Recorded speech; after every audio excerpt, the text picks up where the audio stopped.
Welcome to this presentation I'm going to be calling Camera Raw Workflow. We're going to be doing this with Adobe Photoshop CS2 and the new application called Adobe Bridge. I'm going to pretend that I'm a professional photographer. I've just taken hundreds of images. I need to process these images accurately and correctly. And these are the steps that I'm going to follow. First, I'm going to build a cache for all of these hundreds of images. Then, I'm going to rename and copy the images like any professional would. Then, I'm going to apply metadata across multiple images. That's right. Then, I'm going to adjust the images just slightly in the Camera Raw settings so that I can see them more clearly, because my next step is to rate the images. Then finally, I will demonstrate a new feature called Slideshow. Let's get started. And it all begins in the Bridge, the new standalone application that ships with Photoshop CS2. There are two separate applications. The advantage is that you can now process images within the Bridge and be working in Photoshop at the same time. Amazing. Let's get started by double-clicking here on the Bridge alias and open it up. It is very similar to the file browser, but with new additional features. Let's take a look at some of those and start off by going up to Bridge and Preferences. I'm going to show you some preferences that I think you might want to consider turning on. In this case, I would like to show additional metadata information under each image. I'm going to add these by selecting these checkboxes. I can then customize this by selecting and choosing any of these defaults found under each of these items. Now, the other thing I'd like to show you is under Advanced. What is this cache setting? Use a cache setting that is centralized, or use a cache setting that is distributed. Centralized means that the cache for your folder of images will be contained on your computer. Distributed cache then is saved in the specific targeted folder, and it's saved there automatically. You do not need to export cache as you've done in the past. By exporting this cache or distributing this cache to these folders, it then sends this information with your files if you copy or duplicate them or back them up on a CD. So now you know. In this particular case, I'm going to leave it as centralized, but you may want to consider distributed cache for your projects. I'm going to click OK. The next thing I'd like to show you that's new to the Bridge is under the Edit menu and down to Creative Suite Color Settings. This is incredible. You now have the ability to synchronize your color management across all of your Adobe applications. Unbelievable, but true. It's finally here, in one location in the Bridge under the Color Suite settings. Now, let's move forward with our project. As we said, we want to take these images and first we want to build a cache for this particular set of images. I'm going to double click here on my camera images directly from the camera. These images come to you courtesy of Peter Krogh, a professional photographer who I have, let's say, borrowed many of the ideas which you will see here today. Now, the first thing we want to do is go to Tools, Cache, and build cache for subfolders. If we do this, we can then build the cache for hundreds of images in this targeted folder and move off to Photoshop to do other work while the cache is being built. Great feature since the applications are now separate. Now our cache has been completely built and we're ready to move to our next step, and that is, of course, to rename these and duplicate them. Before I do that, however, I'm going to create a new folder in which to duplicate these into. Going here to my favorites area here and selecting Desktop. Within the desktop, I'm going to create a new folder. Over here at the top of the Bridge dialog, Create New Folder. Selecting that icon, then this folder appears. I'm going to call this Peter Krogh images.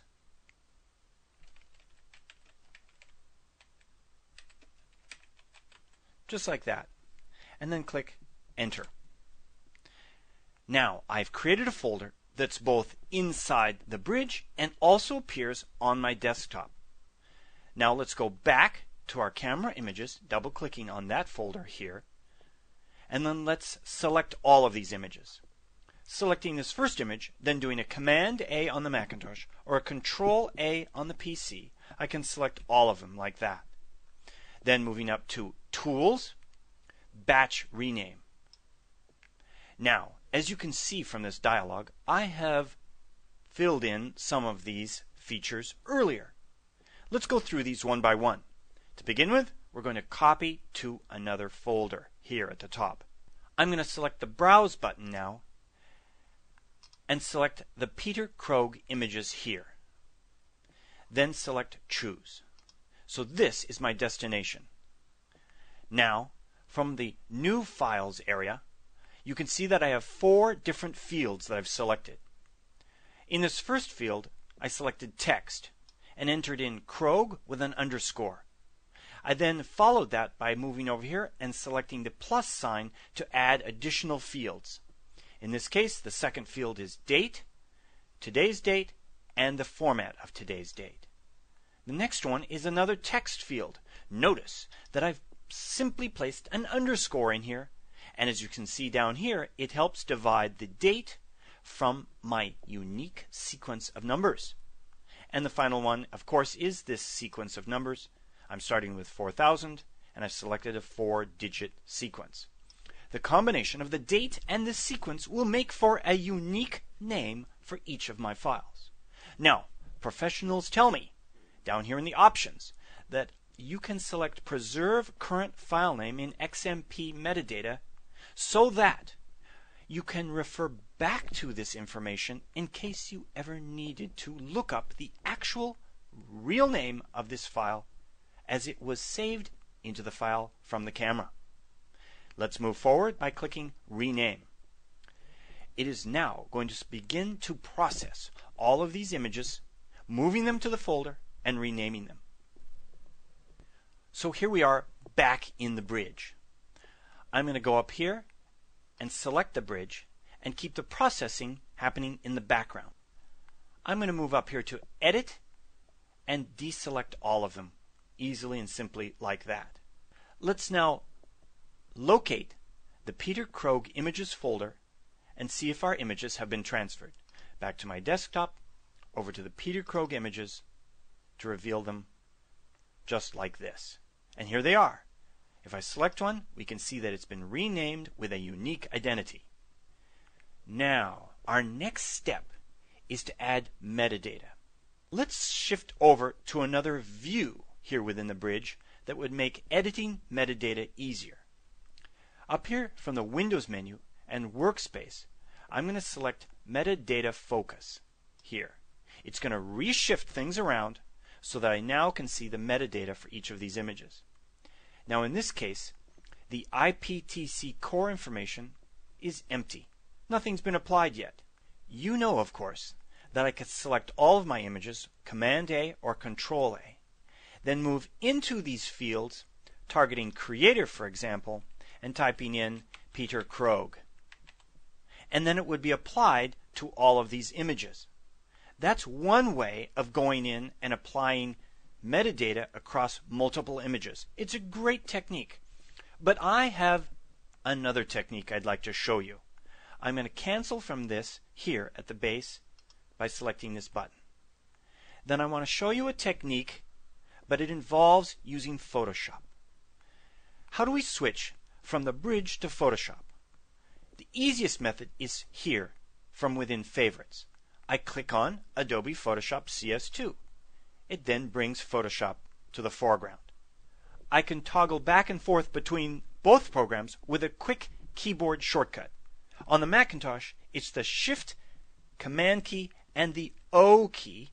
And on the PC, it's the Shift, Control key, and the O key from the keyboard to toggle back and forth as you see here. And of course, finally, when you're inside Photoshop, all you have to do is click here within the options bar to go to Bridge. Okay, I'd like to show you this other technique for applying metadata across multiple images. It's a little bit complex, but it's very powerful. I'm going to go to the desktop and over to metadata template here. I created this unique template. It's just a Photoshop file earlier. I created this file from scratch right within Photoshop. This file did not come from a camera. If it had, it would have metadata embedded into it. The most important thing is here. Under the File menu, I went down to File Information. Now there is no file information, or there was no file information in the original file I created. But now I've gone in and entered in unique file information into this particular Photoshop file.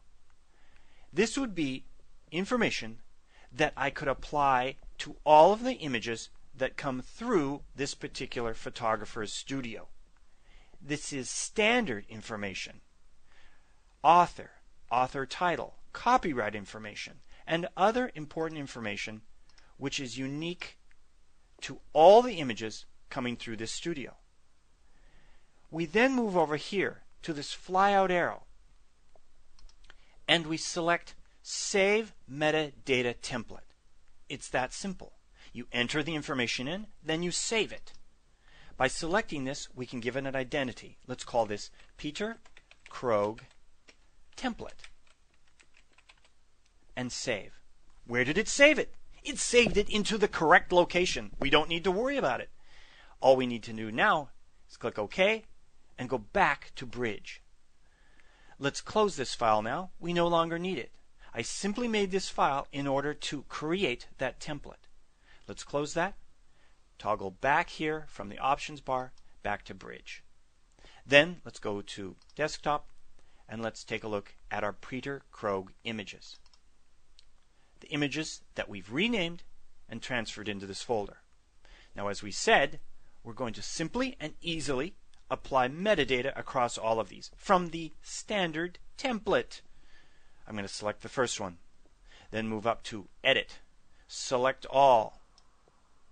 Then, moving over here to Tools, down to Replace Metadata. Replace it with what? Replace it with Peter Krogh Template. It has automatically placed this template into the proper location that I can access here from within Bridge. Now, by selecting this as a replacement of the metadata, it will replace anything that might appear in the specific field. If I append this information, it will add to any data that was already placed within this file. In this case, a replace metadata is perfect. I select it. I then move over here to Edit and Deselect All, and I only want to target one of my images, this first image at the top. And, amazing but true, there is my metadata placed into this image. In fact, it's placed into all of these images. It was that simple. So there's yet another technique for applying metadata across multiple images. Remember, make a new file, a unique new file in Photoshop, apply your information to it, and then apply that as a template.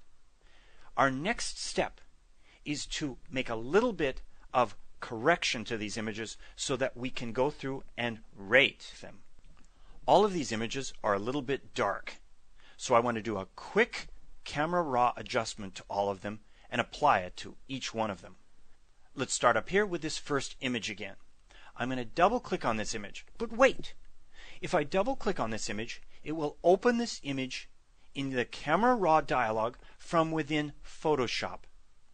However, if I select Command R on the Macintosh or Control R from the keyboard on the PC, it will open it here within the Bridge. That's right. You can use Camera Raw from within the Bridge or from within Photoshop. So in this particular case, I'm going to select the Command R key on the Macintosh or Control R on the PC and open this first image in Camera Raw. Now, I'll be back later in another movie and to discuss some of the new features in Camera Raw, but let's just go through and correct this quickly. As you can see, we now have automatic adjustments happening here. But I'm going to move away from those and brighten this up a bit. Here in exposure and a little bit on brightness. Then moving over here, I'm going to select my eyedropper for the white balance and just neutralize this base a little. 3 simple steps just to brighten these up so that I can select and see them more accurately. Okay, I'm going to select Done because I just want to apply the changes to this existing image, and then it updates here on the screen within the bridge. Now, watch carefully. Here is a new technique for applying Camera Raw adjustments across multiple images. With this first image selected, the one we adjusted, we're moving up to Edit, down to Apply Camera Raw Settings, and over to Copy Camera Raw Settings. Yes, that's right, we're going to copy them from that image. Then we're going to do an Edit, Select All, then Edit, Apply Camera Raw Settings, and paste the Camera Raw settings across multiple images. But wait, there's more. Paste Camera Raw Settings dialog. As you can see here, I can set the unique subset of attributes that I want to paste. In this case, I only want to paste adjustments. And click OK. As you can see, they're all updated. Now it's time. It's time to start selecting the images that we want to share with the client. To do that, we're going to rate these images. Now we're currently in a workspace here called Metadata Focus. So that we can rate these more easily, I'm going to shift our workspace around. Here, from the lower left-hand corner, you can see this icon, Show and Hide Panels. I'm going to select that now. So now it looks like this, and they are hidden. Now, speaking of hiding things, as you can see, under each of these images are 3 lines of metadata. We set this up earlier from our preferences. As you recall, in the general preferences, we adjusted and turned them on here. Now, you can turn this metadata on and off here from the View menu and down to Show Thumbnail Only. Selecting that will hide it temporarily. The keystroke for this is the Command T on the Macintosh or Control T on the PC to toggle this on and off. Now we're ready to move forward. Just how do we apply the rating to these images? As you can see below each image, there are 5 little diamonds under each of these. You can rate your images from 1 through 5. Under Label here at the top, you can see these. I can simply and easily select one of these, and in this case, since all of the images are selected, it's going to rate all of them as a 1. In this particular project, I want to rate all of my images as a 2. I'm doing that because I'm going to show you a special technique I'm going to use when rating these. I'm going to go back up to the Edit menu and deselect all. You'll also notice that you can target an individual image and rate it here from within Bridge by simply clicking on one of the stars and adding it. Not only that, we can do it from the keyboard. With the Command key on the Macintosh or the Control key on the PC selected, then the numbers 1 through 5, we can then assign a rating to this. We can also assign a label color. I'm going to assign a red label here.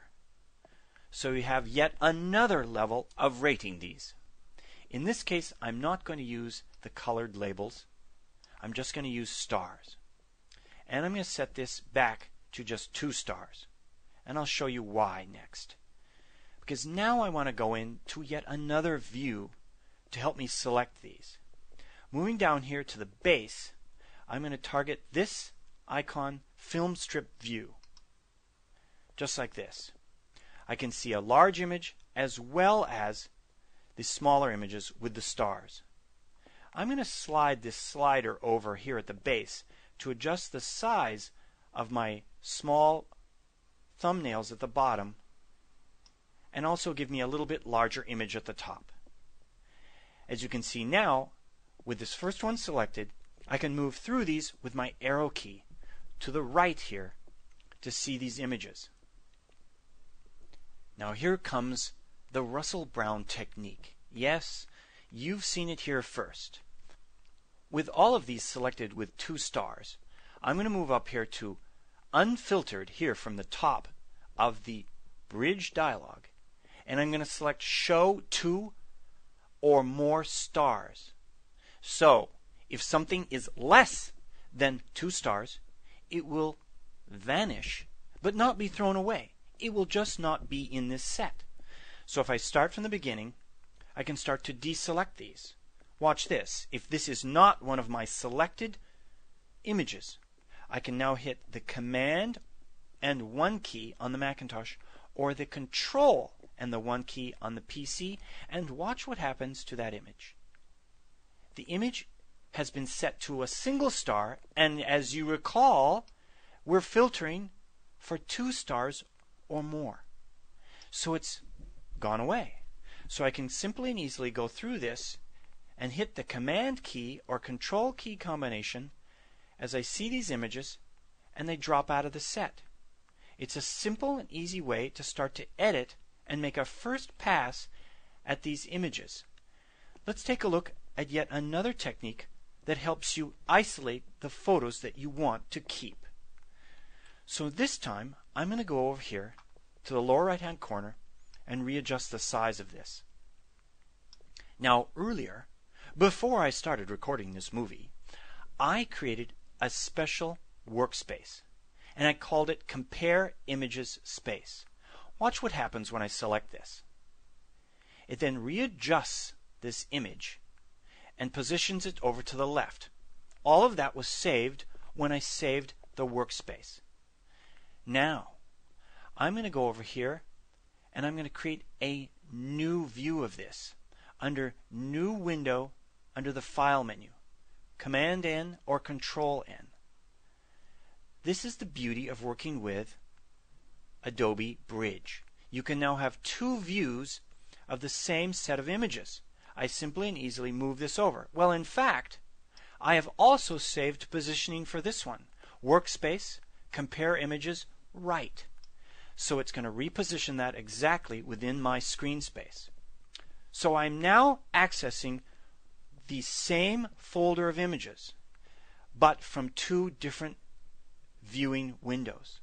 So let's go back over here, target this second one, and bring up an image. So what I can do now is compare images. Let's say, for example, I like this particular pose. But then over here on this second view, I can then move through the other poses and compare them side by side and see if there's something better than that particular pose that I want to keep. So this is yet another technique, a unique way of comparing images because I can have multiple windows open. Let's close this one here, go back to this other one here. Now I want to show you one final new feature found in Adobe Bridge. This feature can be used for previewing your images to your client or helping you sort and rate them. It's a slideshow found here under the View menu. I'm going to select that and we now go into slideshow mode.